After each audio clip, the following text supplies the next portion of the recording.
nuestra segunda sesión en, en LaTeX. Les voy a compartir mi pantalla para que vayan viendo y siguiendo lo que yo estoy haciendo. A ver, tenemos ahí una hoja en blanco en LaTeX. Les voy a compartir un template así con código básico en R, perdón, en LaTeX. Pero la idea de hoy es que veamos un poco yendo más allá de lo que hace LaTeX en lo básico que habíamos visto en la anterior clase. Y como hemos dicho, ¿no? Lo más usual es usar el document class. Esto no es tan necesario. Y después poner esta idea del artículo, ¿no? El article. Después habíamos puesto varias librerías importantes. Y entre ellas, una de las principales justamente es esta del encoding, que muchas veces, a veces si tienen problemas en correr un documento LaTeX en alguna computadora, puede ser por el tema del encoding, ¿no? Y el encoding está un poco relacionado a la computadora y la codificación original que esta tiene, ¿no? Entonces, eh, esto es básicamente cuando queremos escribir algo en español y a veces es útil ponerlo Latin 1 o en algunos casos UTF-8, ¿no? Pueden probar con estos, esto normalmente sucede cuando a veces tenemos un archivo que corre en una computadora, la llevamos a otra y en esa computadora no funciona, ¿no? Entonces, tal vez tener esas dos opciones es útil para que vayan viendo esto, ¿no? Porque hay computadoras y computadoras que aceptan y no aceptan ese tipo de cosas a veces, ¿no? Esa es una de las principales. Después habíamos visto que, simplemente para recordar, que todo tiene que estar en un entorno, ¿no? Y cualquier entorno que se abre se tiene que cesar, ¿no? Begin document, end document, todo eso. Ya, entonces nos habíamos quedado en esto de tablas, gráficos. Y tal vez para las personas que no han podido instalar el LaTeX o están teniendo problemas justamente para hacerlo correr, una de las alternativas a esto, a lo que estoy haciendo en la máquina local, digamos, ¿no? En el LaTeX, en el TextMaker, es trabajar en forma online con el LaTeX, ¿no? Y ahí hay una herramienta, una página muy, muy buena que ayuda harto, facilita harto este trabajo con el LaTeX. Y esa página es el Overleaf. El Overleaf es una de las páginas que permite justamente trabajar exclusivamente con código LaTeX, ¿no? Entonces voy a poner ahí el Overleaf, la página. Los voy a compartir también al canal de Telegram en un momento más. Esta es una manera de editar y crear documentos LaTeX online, ¿no? Entonces, a veces es mucho más sencillo trabajar acá. Porque sí es a veces moroso el tema de la instalación en LaTeX y a veces uno tiene problemas. Y lo bueno de este repositorio, o de esta página, es que facilita mucho el tema de LaTeX, digamos, ¿no? Porque a veces en la máquina local uno tiene problemas de instalación de algunas librerías, hay que estar pensando un poco en esto del encoding, pero en el Overleaf esa alternativa ya uno se puede saltar ese tipo de cosas. Es una página que tienes que registrarte, ¿no? Tienes que registrarte para usarla.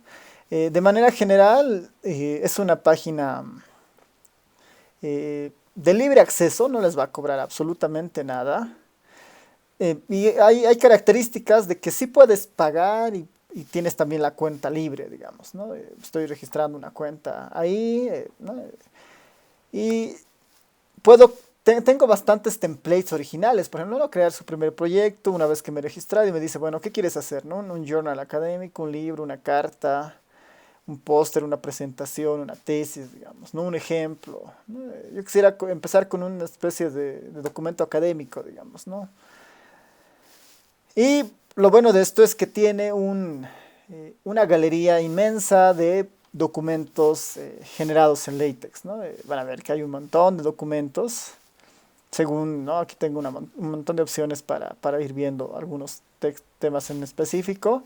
Si quisiera ver otro tipo de temas, entonces igual puedo ir navegando y buscar otros templates, digamos, ¿no? Puedo pedirle, quisiera tener un template para no sé, para alguna presentación o un libro, entonces en el Overleaf van a encontrar justamente eso, ¿no? Por ejemplo, si quiero crear un libro, me voy a Book y ahí está, por ejemplo, varios templates para hacer textos, ¿no? Entonces uno podría entrar a estos y empezar a editar sobre estos trabajos que todos han hecho, están en LaTeX, ¿no? Y otra manera de utilizar esto básicamente es empezar de cero, digamos, ¿no? Aquí están los distintos templates que tiene esta página para hacer en LaTeX, ¿no? Cartas, libros, CVs, calendarios, deportes, tesis, ¿no? Si quisieras escribir tu tesis, hay templates para ya ir armando eso, para hacer presentaciones, ¿no? Y una infinidad de cosas. Yo puedo empezar un proyecto nuevo, ¿no? Voy a crear mi proyecto en blanco y que se llame, digamos, capacitación LaTeX, digamos, ¿no? Si no, capacitación, capacitación en LaTeX. Es bastante sencillo utilizar el Overleaf.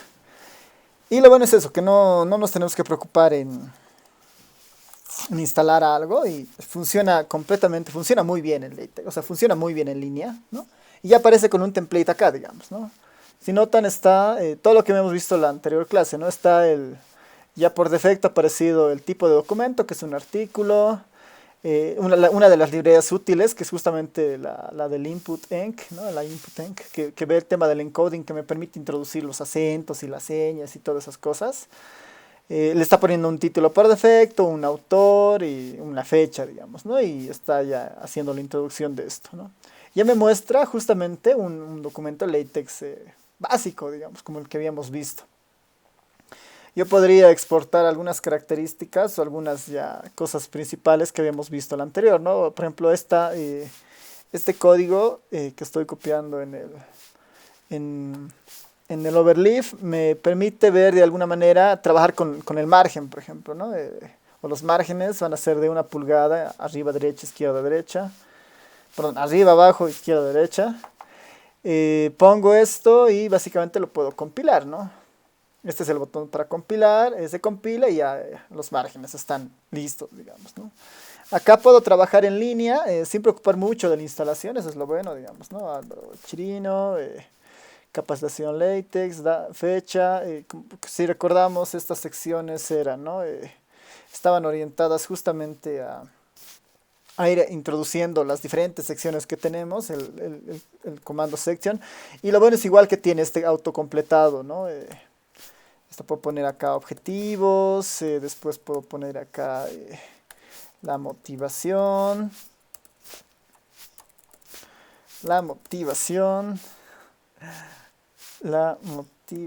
perdón, ahora sí, objetivos, y decirle acá después del título, quiero que pongas una nueva página. Y entre dos páginas quiero introducir justamente la tabla de contenido, por ejemplo, ¿no? Entonces, lo bueno de esto es que bueno, no se necesita instalación y todo es online, digamos, ¿no? Table of Contents. Y básicamente esto lo compilo tal como está y ya debería cargar, ¿no? Sin ningún problema, ¿no? La primera hoja, la segunda tiene el contenido y ya van los distintos títulos. Esta es una muy buena opción cuando quieran trabajar en línea y esto lo bueno es que la cuenta lo pueden abrir en cualquier lado y van a tener su documento LaTeX ahí, digamos, ¿no? Una de las, no sé si desventajas, ¿no? Porque igual esta es una comunidad muy grande, la del Overleaf, es que la versión gratuita, digamos, la que me acabo de suscribir, hace que todo lo que nosotros escribamos sea público, ¿no? Entonces cualquier persona ahorita podría ver este documento y este proyecto que acabo de crear, ¿no? Que se llama Capacitación LaTeX. Uno puede crear proyectos privados de tal manera que solamente el autor pueda ver lo que se está haciendo ahí, pero la diferencia es que no, esas opciones ya son de paga, ¿no? Que para lo que nosotros vamos a hacer en la materia, una versión abierta o gratuita es más que suficiente, ¿no? Si estaban pensando hacer su tesis acá, entonces ahí, digamos, como que tengan un poco más de cuidado, digamos, ¿no? Porque alguien tal vez les puede plagiar o alguna cosa, ¿no? Pero normalmente no sucede, digamos, ¿no? Pero esa es una de las características de esto del Overleaf, ¿no? Para que tengan en cuenta. que es una muy buena herramienta para justamente saltarnos esta idea de tener que instalar LaTeX y poder usar LaTeX en cualquier lado, digamos, siempre cuando tengamos una conexión a internet, ¿no? Entonces, si queremos meter gráficos, tenemos que cargarlos acá, por ejemplo, ¿no? Aquí está la opción de cargar y ahí vamos subiendo algunos gráficos que sean adicionales a nuestro documento, por ejemplo, ¿no? Esa sería una forma, ¿no? Entonces, o si queremos subir documentos enteros. Así que si están teniendo problemas con la instalación o con compilar algún documento, entonces, y para no demorar o perder mucho tiempo en eso, entonces les recomiendo trabajar en el Overleaf, ¿no? Eso como punto inicial. Y no sé si alguien tiene dudas o preguntas respecto al Overleaf en particular, antes de pasarnos al siguiente punto.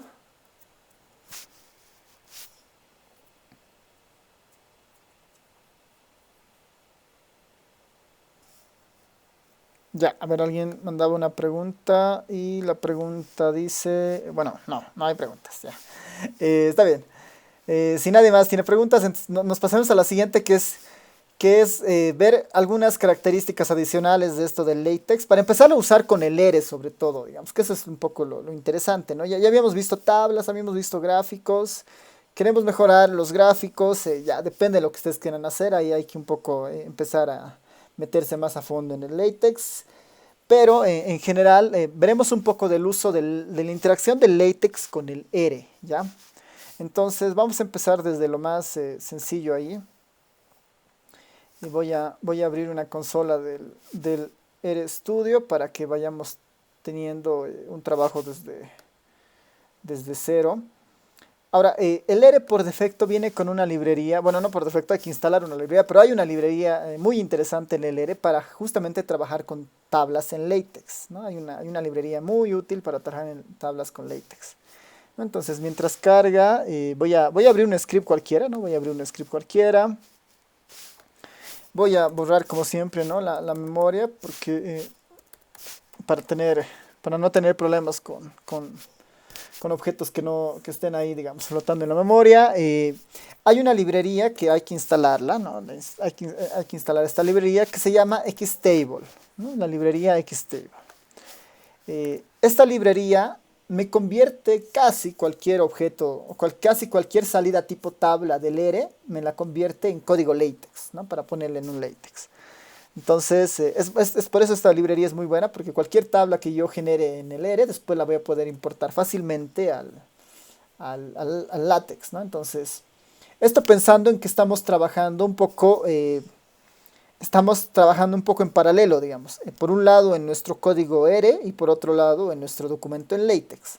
Cuando trabajamos en paralelo, digamos, con dos documentos, con dos archivos distintos, nuestro código en ERE y nuestro código en LaTeX, entonces este comando es bastante útil. Y una vez que lo instalo, lo único que hacemos es habilitar esta librería Xtable. Y por ejemplo, ¿no? Puedo generarme una matriz, ¿no? Puedo generarme una matriz cualquiera. Me voy a generar una matriz, o si no, más fácil, voy a leer una base de datos que tenemos en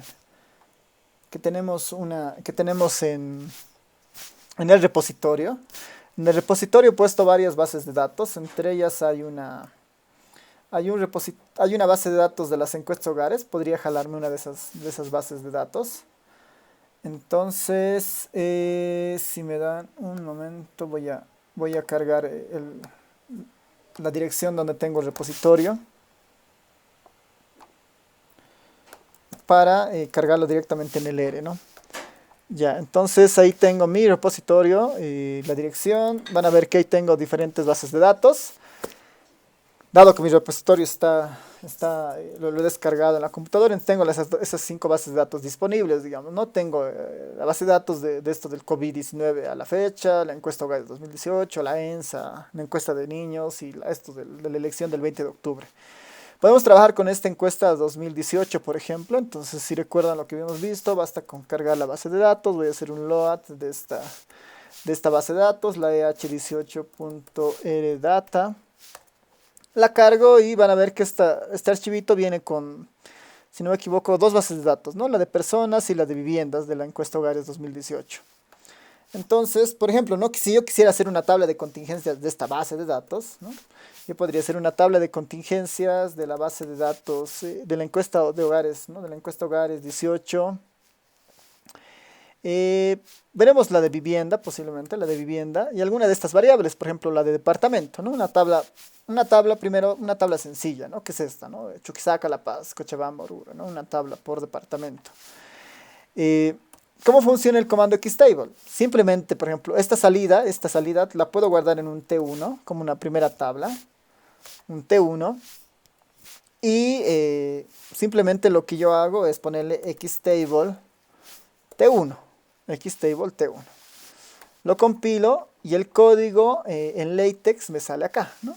Acá está saliendo el código en LaTeX para exportarlo a mi documento en LaTeX, ¿no? Esta es una opción. Por ejemplo, podría yo ya, dado que tengo aquí la salida, me la voy a copiar acá, control C, y me la llevo al LaTeX y dentro del documento que estábamos armando le pongo control V, ya está ahí mi tablita, esta la puedo compilar, bueno, la tengo que guardar antes, por eso no me está dejando, la voy a guardar este documento que vamos a hacer el día de hoy, igual en el repositorio de la materia para que la tengan a mano, documentos, GitHub 384 y en LaTeX voy a ponerle clase 2, ¿no? Esta es la clase 2. La compilo y ya está, ¿no? Ya está saliendo mi tablita, ya está saliendo mi tablita. Ahora, sobre esto podemos hacer alguna edición, dado que tenemos el código, digamos, ¿no? Entonces, como hemos visto en la anterior clase, dentro de las tablas, ¿no? La tabla como tal se construye en el entorno tabular, ¿no? Tabular ahí, ¿no? Ese entorno tiene que estar contenido en otro entorno más grande, que es el table, ¿no? Entonces, fuera del tabular, ¿no? Pero dentro del table puedo poner ya las opciones que habíamos visto, ¿no? Puedo poner un título, esta puede ser departamentos, ¿no? Viviendas por departamento, ¿no? Viviendas por departamento, ¿no? Viviendas por departamento. Viviendas por departamento, EH 2018, digamos, ¿no? EH 2018. Compilo, ya tengo mi título, por ejemplo, ¿no? Ahora, otra cosa importante acá, ¿no? Es, por ejemplo, esta tabla está sacando dos columnas, una y dos columnas. La tabla como tal se arma en el entorno tabular, ¿no? En este entorno tabular. Estas dos columnas, ¿dónde se están definiendo? En las siguientes dos llaves después del entorno tabular, ¿no? En estas llaves, ahí se están definiendo esas dos columnas. Y si notan, ahí hay dos letras, RR, ¿no? RR de las dos columnas. Si yo quiero que, por ejemplo, la primera columna, estas letras hacen referencia a la orientación de las columnas. Si yo quiero que la primera columna tenga una orientación hacia la izquierda, en vez de R le pongo L, ¿no? De left. Y si yo quisiera que los números, ahí por ejemplo los números están bien que tengan una orientación a la derecha, que se quede como R. Lo compilo y la primera columna va a tener una orientación izquierda, ¿no? Todas se van a orientar a la izquierda y la segunda a la derecha como estaba, ¿no? Entonces, esta segunda llave lo que me da manejo es justamente al tema de la orientación. Si yo quisiera que los nombres no estén orientados a la izquierda, sino al centro, le pongo una C, ¿no? Entonces, C, todas van a estar orientadas al centro, digamos, ¿no? Eso es útil para ir conociendo cómo funcionan esto de las tablas. Ahora, ¿cómo se estructura una tabla en el fondo? Por ejemplo, el comando hline habíamos visto en la anterior clase, que es la que pone las líneas, ¿no? Voy a poner una primera línea, que es la primera línea de todo esto. Después viene el nombre de las variables, ¿no? En este caso le está poniendo B1, que está acá. Pero aquí hay un espacio en blanco, por eso no hay nada encima del departamento. Entonces tal vez ahí yo podría editar y decirle, bueno, eso se llama departamento, ¿no? Departamento y B1 y esta es, por ejemplo, no es B1, esta debería ser la frecuencia, digamos, no puedo ponerle como frec, ¿no? O frecuencia. Y con eso ya tengo algo de la tabla estilizada. Puedo ponerle un doble lineado después del título. Esto lo compilo y ya, ¿no? Se está un poco adecuando, ¿no? Departamento y frecuencia. Con este doble backslash, con estas doble barritas, lo que hace es decirle, bueno, he terminado de poner la primera fila, me salto a la siguiente fila. En la siguiente fila hay línea, línea. Viene la siguiente fila, es Chuquisaca, el primer valor. Este símbolo de separador de i dice que saltemos a la siguiente columna, ¿no? La primera columna es Chuquisaca, nos saltamos a la siguiente y pongo 619, ¿no? Chuquisaca, la siguiente 619. Entonces el i es útil para separar las posiciones de las columnas dentro de una línea, y para saltar las líneas se utiliza justamente este doble backslash, ¿no? Estas barras. Para saltar a la siguiente línea, a la siguiente línea, a la siguiente línea, por ejemplo, ¿no? ¿Qué tal si yo quisiera poner acá una fuente, ¿no? ¿Qué tal si en esta tabla yo quisiera poner una fuente? Bueno, voy a ponerlo, orientarlo esto a la izquierda. ¿Qué tal si yo quisiera aquí poner acá una fuente debajo de esta tabla? Lo que debería hacer ahí es, por ejemplo, ¿qué tal si yo pongo acá, aumento un texto, ¿no? Aumento un texto que sea fuente, dos puntos, elaboración del autor en base a EH 2018, digamos, ¿no? Es medio larga la fuente, pero eh, veremos qué sale, ¿no? Si pongo eso,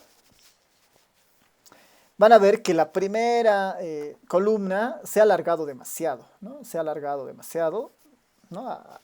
El tamaño de esta columna está condicionada al tamaño más largo del texto que se encuentre ahí, ¿no? Y en este caso, esto de la fuente está absorbiendo ese tamaño, digamos, ¿no? Entonces, no es muy útil poner la fuente en la primera columna. En la segunda columna va a ser peor porque la vamos a deformar la tabla casi completamente en la segunda columna, ¿no? Entonces, lo más útil ahí sería que esta fuente abarque tal vez todas las columnas de la tabla, ¿no? Y eso en el Excel es fácil, ¿no? Es hacer un merge o combinar celdas. ¿Cómo combinamos celdas en una tabla de LaTeX? Es muy fácil, se utiliza el comando, aquí,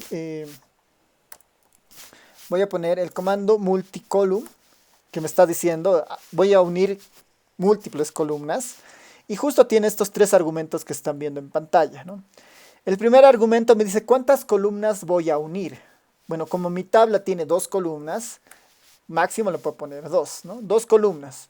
La segunda columna me hace referencia a la orientación del texto que voy a crear.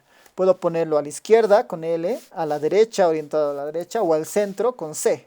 En este caso, para mantener un poco la estética de la tabla, es mejor que esté orientado a la izquierda. Y la última llave está justamente destinado al texto que se va a combinar. Yo le voy a decir, quiero combinar esto, ¿no? Fuente de elaboración del autor en base a EH 2018. Lo compilo esto y ya lo he ajustado, o sea, ya ha hecho que se una estas dos columnas, y ahí está, ¿no? Fuente de elaboración del autor en base a H 2018. Es muy útil, digamos, esto porque es necesario siempre incluir estas fuentes en las tablas, ¿no? Entonces, este multicolumn hace justamente posible unir las columnas que sean necesarias para poner esto. Ya, si quieren cambiar la letra, el color de letra de una celda, ya. Eh, es un poco más complicado, o sea, una de las características de las tablas es que está pensado casi todo en colores, digamos, negros, digamos, ¿no? Si nosotros queremos introducir colores en la tabla, tenemos que definir una librería adicional, ¿no? Entonces voy a copiarme de mi tabla de tantos que tengo. Este paquete del template que tengo, el paquete color TBL, es el que me va a permitir introducir colores dentro de una tabla, por ejemplo, ¿no? Color TBL. Entonces, no es usual poner colores en tablas, pero si es necesario, podemos ver algunos ejemplos. Voy a ponerles acá, voy a poner justamente la librería que acabo de crear en el, en el navegador para que vean más o menos cómo funciona. Paquete Color TBL, le voy a poner ahí de latex, porque hay muchas opciones cuando uno quiere poner colores dentro de una tabla, ¿no? Uno puede poner el color en toda la celda, puede poner color a las letras, puede poner colores a toda la fila o a toda la columna, ¿no? Entonces, dependiendo de lo que uno quiera hacer, por ejemplo, ¿no? Acá hay justo un tutorial para utilizar este paquete en LaTeX, digamos, ¿no? Entonces van a ver que ahí está, por ejemplo, la secuencia de colores que uno quisiera poner, los comandos de esta librería, digamos, ¿no? Si quisiéramos poner toda una fila en colores, row color, por ejemplo, si quisiéramos simular esta tabla de colores, si queremos poner el número uno acá en rojo, ¿no? El número uno en rojo, podemos ponerlo directamente toda la columna en un color, ¿no? Toda la columna en un color, por ejemplo, ¿no? Aquí está la opción esta, ¿no? Con esta opción del símbolo, digamos, ¿no? Ahora, si quisiéramos una celda en particular, ¿no? El cell color es más que suficiente, ¿no? Cell color. Por ejemplo, ahí lo que yo voy a utilizar es esa, ¿no? Por ejemplo, ¿qué tal si nosotros quisiéramos cambiar el color de la celda que esté en La Paz, ¿no? Entonces ahí voy a poner la opción Cell Color y le voy a decir que esta sea azul, digamos, ¿no? Azul. Compilo, dado que ya está la librería ahí. La Paz la va a poner en azul, ¿no? Eh, para manejar este tema de colores dentro de la tabla hay que tener un poco de conocimiento respecto a las diferentes escalas, nombres, digamos, ¿no? Si quisiéramos que no fuera un azul tan intenso y queremos que un poco más transparente, ¿no? Entonces hay que jugar un poco con la transparencia del color y eso normalmente se lo ofrece en esta opción del RGB, por ejemplo, ¿no? O algunos otros tipos de colores, ¿no? Así que colores en tablas es todo un mundo, ¿no? Ahí, por ejemplo, les voy a pasar este enlace para que lo vayan curioseando si quisieran introducir colores dentro de una tabla, ¿ya? Se los voy a pasar al canal de Telegram para que vayan viendo colores en tablas. Ya, súper. No sé si alguien más tiene preguntas, dudas sobre las tablas, alguna cosa más sobre lo que estamos viendo. Ya, creo que no. Ya, entonces, esta es una opción, ¿no? Esta es una opción. Si se dan cuenta, esta tablita la hemos exportado del ERE y la hemos estilizado un poco manualmente aquí en el LaTeX, ¿no? En el TextMaker. Otra opción es si vuelvo al mismo ERE, otra opción que podría utilizar dentro del Xtable es la opción print del Xtable. La opción print del Xtable va a seguir haciendo esto, ¿no? Print Xtable T1, va a seguir imprimiendo en la consola, pero esta opción print es un poco más, print Xtable le voy a poner para que vean el help de esta función. Este print Xtable es un poco más poderosa en el sentido de que permite guardar esta salida en un archivo. eh, no es necesario hacer esto, ¿no? De cortar y pegar, digamos, ¿no? Lo puedo guardar en un archivo, ¿no? Aquí dice justamente file y lo podría guardar en un archivo. El X hace relación a que este X es un objeto tipo Xtable, ¿no? Es un objeto tipo Xtable y el archivo en el cual yo lo voy a guardar. Y bueno, aquí ya puedo introducir títulos, el tema de la orientación de la tabla y cosas un poco más estilizadas para no hacer tanto cambio o sea, para no hacer tanto cambio en el TextMaker, digamos, y directamente tener salidas. Entonces, por ejemplo, una opción que yo podría haber utilizado es acá print xtable t1 y aquí voy a poner file y lo voy a llevar justamente voy a direccionar para empezar. Debería esto direccionarlo al repositorio de la materia, pero donde está el archivo LaTeX desde donde estoy trabajando, ¿no? Entonces, si no me equivoco, esto está en tech. A ver, voy a volver un ratito a mi repositorio para ver dónde está el código LaTeX. Ya, esto está en LaTeX, entonces 384. Esto está justamente en acá, ¿no? Este es el repositorio donde está funcionando mi archivo LaTeX. Entonces ahí lo tengo que mandar. Y voy a mandar un archivito que se llame t1.tec, ¿no? Que es la extensión del LaTeX. Cambio el directorio y hago el print. Con eso, esta salida que aparecía en la consola ya no aparece, sino lo que ha pasado es que en mi carpetita donde estoy trabajando con el LaTeX se ha creado este t1.tec. Y este t1.tec justamente tiene la salida en LaTeX que creaba el R, ¿no? Tiene esta tablita en R, esta tablita que se generaba justamente en R. Ahora, ¿cómo yo llamo a esta tabla en el LaTeX, ¿no? Tengo por un lado la salida que he obtenido haciendo control C, control V, así cortando y pegando, copiando y pegando. En el LaTeX otra manera es decirle, bueno, voy a utilizar el comando input, que justamente lo que me hace es añadir código LaTeX que tengan en documentos ajenos a este, ¿no? En terceros documentos, en otros documentos, ¿no? En segundos documentos. Entonces aquí pongo simplemente t1.tec y le digo que, bueno, quiero que en esta parte introduzcas el documento t1.tec.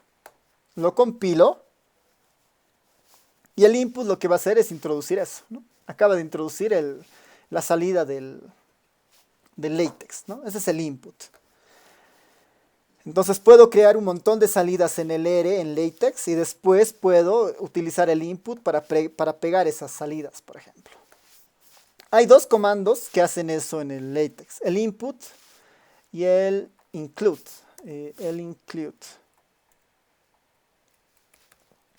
Estos dos hacen casi lo mismo, no casi lo mismo, van a ver cuál es la diferencia. El input introduce la tabla donde nosotros la hemos puesto, ¿no? Le he dicho que pongas debajo de esta tabla editada que habíamos creado, pero el include mete el código que está en el T1 en una nueva hoja, ¿no? La mete esa en una nueva hoja, que debería estar por acá. Esa la debería meter en una nueva hoja. Ya. No sé por qué no está queriendo jalar. A ver, denme un segundo para ver si está todo el orden.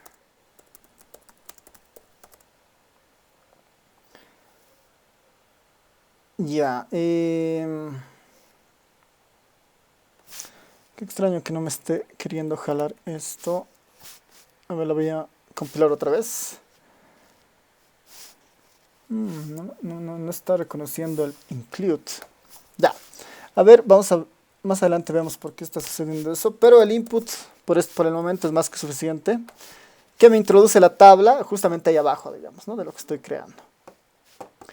Este input es poderoso cuando lo utilizo con el R, haciendo esta idea del XTable, ¿no? Ahora, en el XTable yo puedo ya hacer ediciones un poco más finas, digamos, ¿no? Yo le puedo decir acá que quiero introducir un título, ¿no? Entonces, le puedo decir que quiero introducir justamente un título.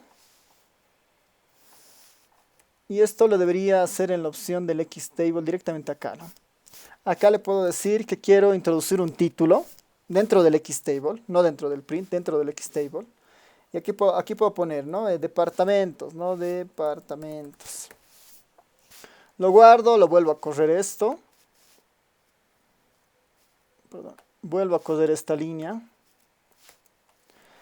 Vuelvo a mi documento LaTeX, lo compilo nuevamente y esto ya va a aparecer con un título, ¿no? Table 2 departamentos, ¿no? Entonces puedo empezar a estilizar en el XTable mi tabla de salida, ¿no?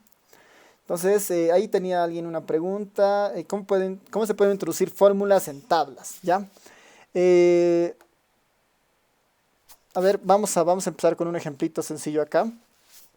Voy a crearme una tabla de cero, ¿no? Begin tabular, digamos, ¿no? Y voy a decirle que quiero que sea una tabla con orientación izquierda, centro y derecha, ¿no? Izquierda, centro y derecha. Aquí lo que voy a poner es un nombre en mi tabla, digamos, nombre o fórmula, digamos, ¿no? Nombre de la fórmula. Fórmula, acá puedo poner, en la siguiente columna va a ser no sé, el valor, digamos, o el parámetro, o el indicador, le voy a poner indicador. Y acá voy a poner la fórmula matemática, digamos, matemática. No me estoy inventando, fórmula matemática. Esto, nombre de la fórmula, digamos, ¿no? Una tablita de ese estilo. Y con esto salto, ¿no? Hemos dicho que con la doble barra me salto a la siguiente fila y voy a poner acá una línea, una H-line y una H-line doble, digamos, ¿no? Entonces puedo ahí poner algunas fórmulas. El nombre de la fórmula puede ser el trinomio cuadrado perfecto, digamos, trinomio cuadrado perfecto, digamos, no sé.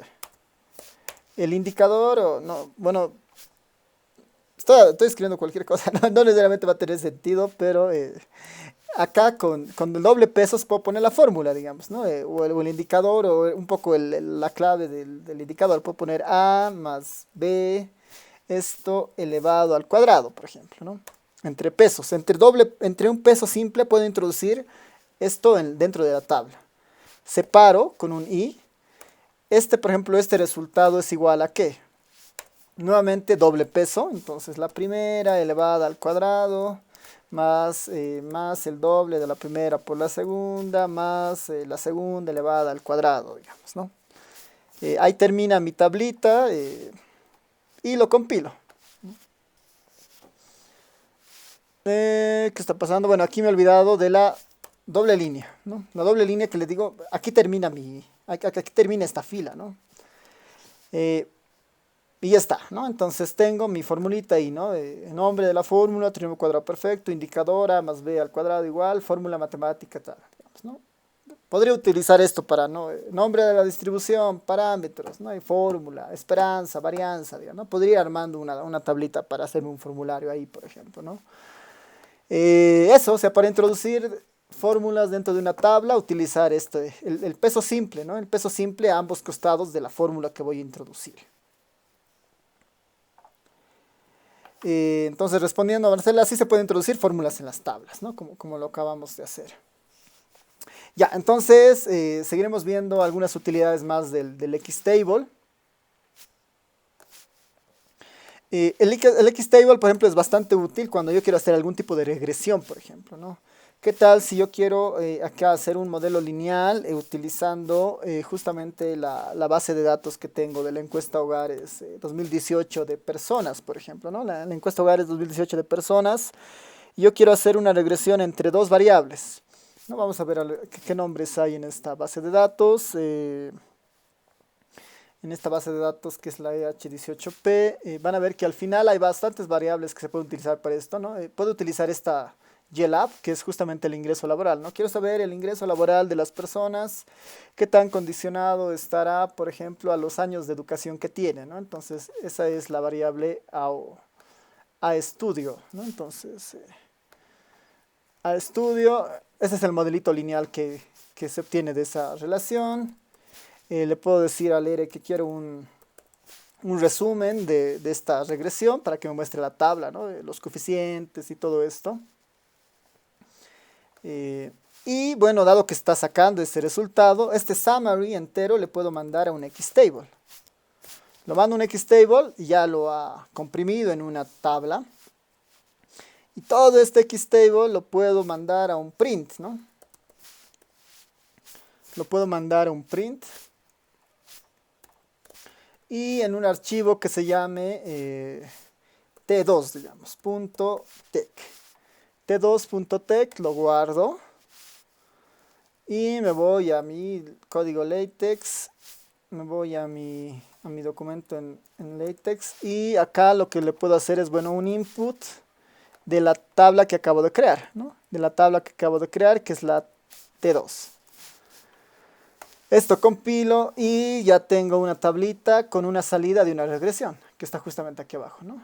Una tabla en LaTeX que me resume el intercepto, el beta 1, digamos, que es año de estudios, de mi modelito. No es una tabla tan completa, digamos, ¿no? Sería interesante en esta misma tabla ver el R cuadrado y todo eso, ¿no? Pero es bastante funcional en el sentido de que me está mostrando los betas, el p-valor de estos betas y información ya del t-valor y los sensores estándar, por ejemplo, ¿no? Entonces, el Xtable es bastante útil para este tipo de salidas, ¿no? Es bastante útil para este tipo de salidas. Ya, entonces, para finalizar, veremos, esta es una manera cuando nosotros trabajamos en paralelo, ¿no? Tenemos por un lado nuestro documento en LaTeX y tenemos por otro lado nuestro documento o nuestro archivo de código, ¿no? Este es un trabajo en paralelo. ¿Qué tal si nosotros queremos unirlo todo en un solo documento, tanto nuestro código en LaTeX como nuestro código R? Para utilizar esa función existe una librería que se llama Sweep, que me permite combinar código R y código LaTeX en el mismo documento, ya en el mismo documento. Y para eso me voy aquí a la hojita, para crear un nuevo documento, me voy a esta hojita en blanco con un símbolo verde en positivo. Y van a ver que hay una opción acá que dice AR o R Sweep, ¿no? Es el AR Sweep o R Sweep. Este es justo el entorno que me permite trabajar con código LaTeX y código R simultáneamente. Voy a abrir un documento de esos y se abre una plantilla con código LaTeX, ¿no? Entonces, esta idea del sweep es combinar código LaTeX principalmente con código R. El código R se lo introduce con esta idea de los chunks, ¿no? Con la idea de los chunks, que son entornos donde yo puedo introducir código completamente, código R, ¿no? Entonces, si ustedes notan acá, este tiene la fórmula de cualquier documento en LaTeX, ¿no? El document class, el begin document y el end document. Salvo esta opción, que es la que se tiene que introducir para que compile, digamos, en el LaTeX sin problema. Y yo puedo aquí trabajar introduciendo las distintas librerías que hemos ido viendo, ¿no? Por ejemplo, yo podría un poco copiar este documento que acabo de poner acá, ¿no? Voy a copiarme todo lo que habíamos hecho acá. Lo voy a poner aquí abajo. Antes de borrar esto, me voy a copiar esta sweep option para ponerlo después del begin document. Y me voy a borrar todo lo que estaba ahí arriba, ¿no? Para que vean. Es el mismo documento que estábamos trabajando en el TextMaker, salvo que aquí se ha introducido esta nueva fila, ¿no? Que es la del sweep option concordance, que es una opción que tiene que estar activa para que no hayan errores en nuestra compilación. Aquí, por ejemplo, no hay ningún código R por el momento, no hay ningún código R. Voy a guardar este archivo, lo voy a guardar como UTF-8 y lo voy a guardar justo en el mismo repositorio donde estoy trabajando, donde están los inputs que habíamos creado. Que estoy justo ahí, lo voy a llamar esto clase 2 sweep, digamos, ¿no? Para que veamos que es sweep. Y este documento tiene una extensión RNW. Esa extensión hace relación a que es un documento en sweep, ¿no? En el R sweep. ¿Cómo opera esto, no? Una vez que yo compile esto, ¿no? Lo compilo como PDF. Lo que este documento va a hacer es crear un documento con extensión .tex para LaTeX y después del .tex lo va a compilar y lo va a crear después el PDF. Entonces tiene como un proceso de compilación encadenado, digamos. Crea el archivo tex y después crea el archivo PDF. Acá, por ejemplo, no tengo nada de código R, entonces lo compilo y va a seguir produciendo un archivo muy similar al que nosotros teníamos en el TextMaker, ¿no? Va a demorar un poco y bueno, para que esta funcionalidad exista, necesariamente tienen que tener instalado el LaTeX en sus computadoras, digamos, ¿no? Y está creando esa salidita, ¿no? Con nuestras tres tablitas. Ahora, ¿cómo introduzco código R en este entorno? Por ejemplo, me voy a ir al final de mi documento y aquí voy a introducir un chunk, ¿no? ¿Qué es el chunk? Es el código R y para introducir los chunks Acá hay un símbolo de C que dice justamente, ¿no? Insertar un nuevo código o insertar un nuevo chunks. Y este es el chunk que soporta el RSweep, ¿no? Esta idea de códigos, digamos, ¿no? Este simbolito inicia el chunk y esta arroba cierra el chunk. Cualquier cosa que yo ponga acá va a operar y se va a mostrar en el documento LaTeX, digamos, ¿no? Entonces, como yo puedo acá empezar a utilizar lo que estábamos haciendo por ejemplo, en esta parte, ¿no?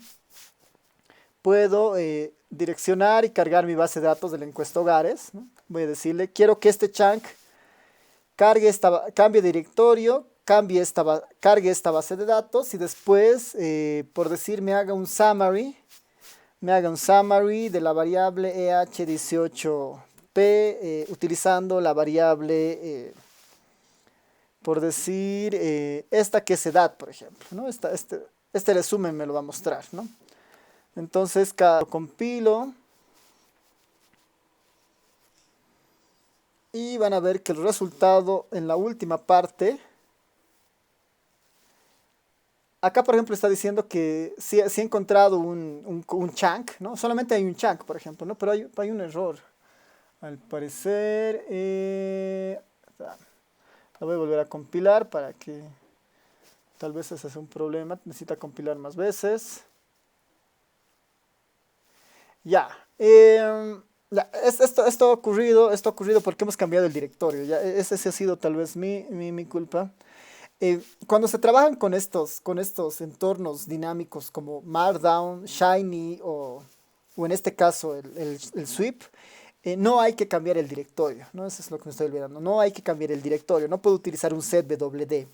Porque haciendo eso estoy alterando un poco la organización de archivos que tiene el Sweep por defecto, ¿no? Entonces, como no puedo cambiar el directorio, voy a hacer que el load esté la dirección entera de la base de datos, ¿no?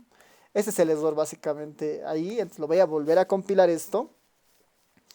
Entonces lo que el ERE va a hacer es, bueno, ya no está cambiando el directorio, entonces ya no va a tener este conflicto, digamos, de organización de archivos.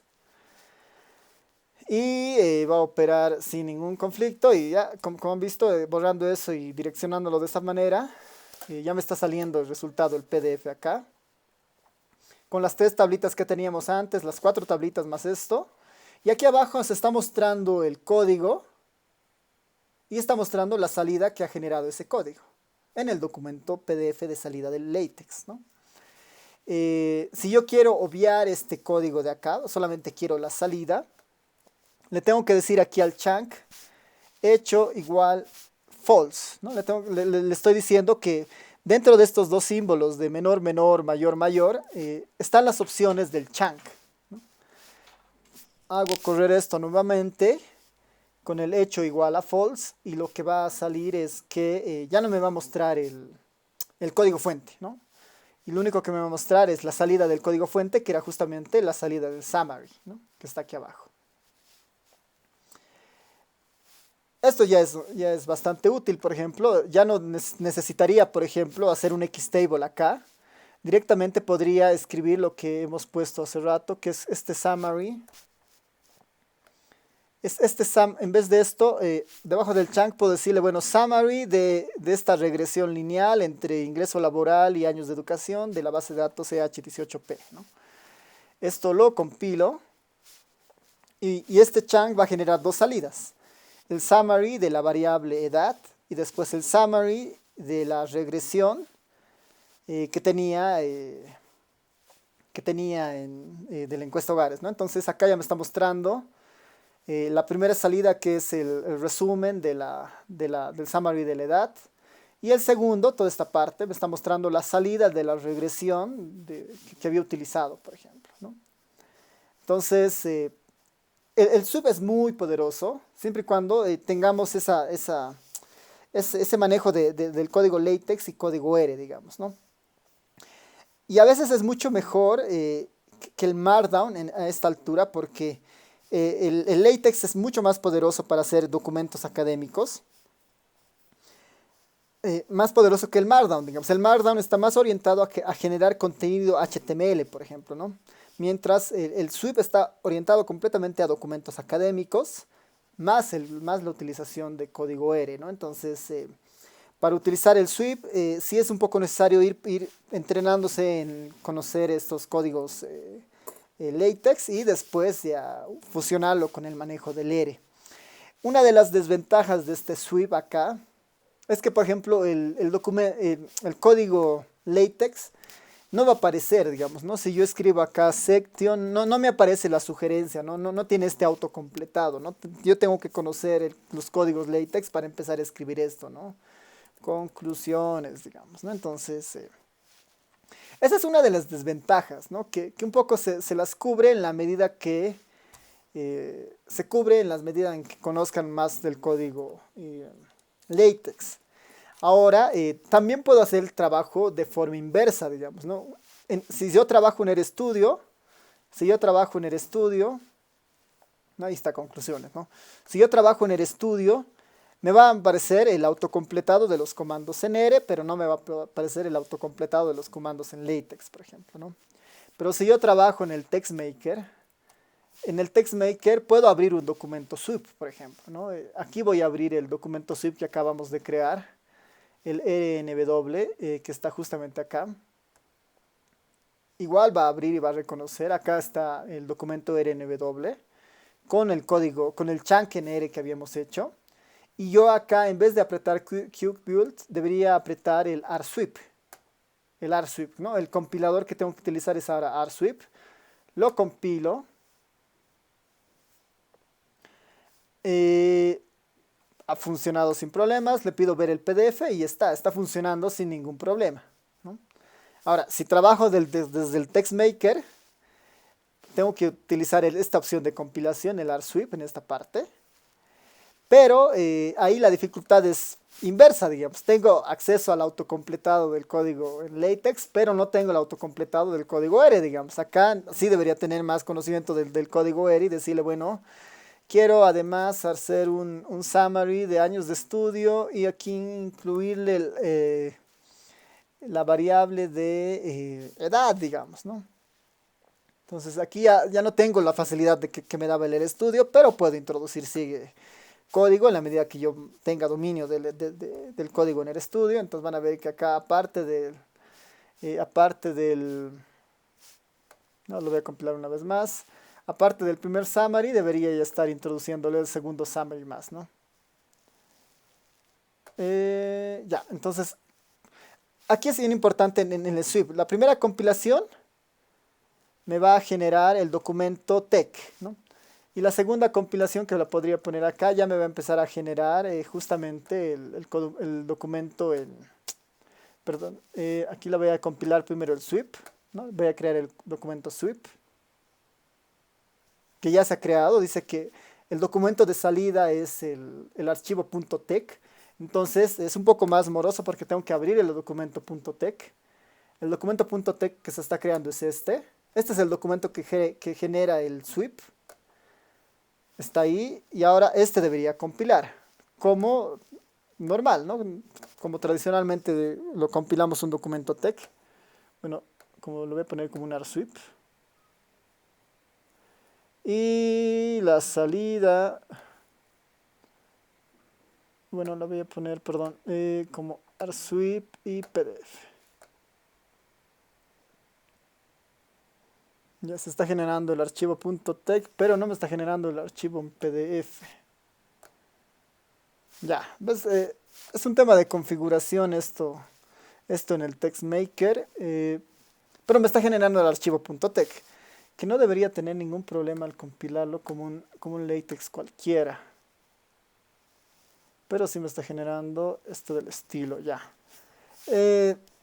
Tal vez ahí es un problema trabajar con esto con el TextMaker. No, yo en verdad no lo hago con mucha frecuencia, pero sí trabajo más desde el sweep del R que no tiene esos problemas, ¿no? Entonces, el sweep del R es bastante útil justamente para eso, para unir código LaTeX y R simultáneamente. Tiene las mismas funciones, es como trabajar en un documento LaTeX, solamente que puedo utilizar chunks que están hechos en el R, digamos, ¿no? Ya aquí uno puede empezar a poner, por ejemplo, el título del documento y otras cosas, digamos, ¿no? Acá yo puedo poner el título del documento, puedo poner clase 2, ya puedo empezar a poner el autor, ¿no? Álvaro Chirino, y le puedo decir después del Begin Document que aquí quiero que introduzcas el título, digamos, ¿no? My title, y van a ver que ya con esto la compilación se va a hacer efectiva sin problemas.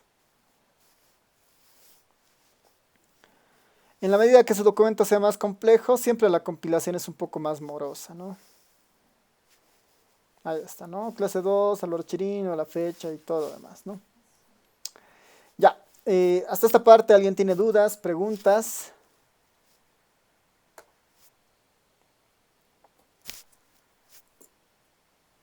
Nadie.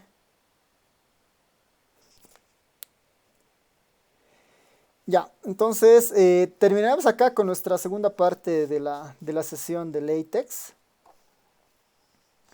Terminamos acá con nuestra segunda sesión de LaTeX. Y nos veremos el día miércoles para nuestra tercera sesión. Ya, entonces, para la clase del día miércoles, lo que yo les sugiero es eso. O sea, quieren empezar con esto de las tutorías en sus proyectos, digamos, que me vayan contando y yo les vaya dando algunas pautas para ver cómo pueden ir empezando. Y para eso de las tutorías, lo que deberíamos hacer es tener como que sesiones de 20 minutos con cada uno de ustedes, ¿no? Para ir viendo y que me comenten sus proyectos. O quieren seguir con estas sesiones de reforzamiento en algunos temas que ustedes vean convenientes, ¿no? Podemos tener una otra sesión de LaTeX, tal vez profundizar alguna cosa en R, o ya empezar a ver algunos métodos multivariantes o métodos de minería de datos de otros para ir viendo esto de sus proyectos, ¿no? No sé qué sugerencias tienen.